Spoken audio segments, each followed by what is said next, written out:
मैं बीजेपी वालों को एक ही सलाह देना चाहता हूं और बार बार ये बात कहना चाहता हूं कि भाजपाइयों, एक बात को समझ लो, नफरत की राजनीति में तुम आगे हो सकते हो, झगड़ा कराने की, दंगे फसाद कराने की राजनीति में तुम आगे हो सकते हो, भाई को भाई से बांटने की राजनीति में तुम आगे हो सकते हो, लेकिन जब लड़ने की बारी आएगी तो हिम्मत मत करना आम आदमी पार्टी से लड़ने की, हिम्मत मत करना आम आदमी पार्टी के कार्यकर्ताओं से टकराने की, क्योंकि तुम उसमें कभी नहीं जीत पाओगे, कभी नहीं जीत पाओगे। हमारी ट्रेनिंग इस संघर्ष की हुई है और तुम लोगों की ट्रेनिंग अंग्रेजों से माफी मांगने की हुई है, देश से गद्दारी की हुई है। तुम्हारे पुरखों ने देश से गद्दारी करने का काम किया है, अंग्रेजों से माफी मांगने का काम किया। इसलिए लड़ने के काम में कभी चुनौती मत देना, कभी आम आदमी पार्टी को नहीं झुका सकते, कभी हमारे नेताओं को नहीं झुका सकते।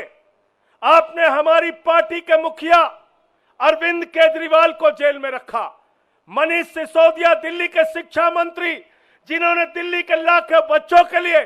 दिन रात काम किया, उनको 17 महीने तक जेल में रखा। मैं देश के प्रधानमंत्री से पूछना चाहता हूं, इन 17 महीनों का हिसाब कौन देगा? मनीष सिसोदिया के परिवार ने जो 17 महीने प्रताड़ना झेली, मानसिक रूप से, शारीरिक रूप से, उसका हिसाब कौन देगा? मनीष सिसोदिया ने खुद जेल में रह के जो यातना झेली, उसका हिसाब कौन देगा? भाजपाई कहते हैं सिर्फ जमानत ही तो मिली है, सिर्फ जमानत ही तो मिली है। मैं दिल्ली के लोगों, आपसे हाथ जोड़ के कहना चाहता हूं, चुनाव का परिणाम जब आए और बीजेपी के लोग चिल्ला के कहें मेरी जमानत जब्त हो गई, मेरी जमानत जब्त हो गई, तो आपको एक ही बात कहना है, सिर्फ जमानत ही तो जब्त हुई है, सिर्फ जमानत ही तो जब्त हुई है, सिर्फ जमानत ही तो जब्त हुई है, सिर्फ जमानत ही तो जब्त हुई है। ये काम आपको करना है, ये काम करना है साथियों। और अगर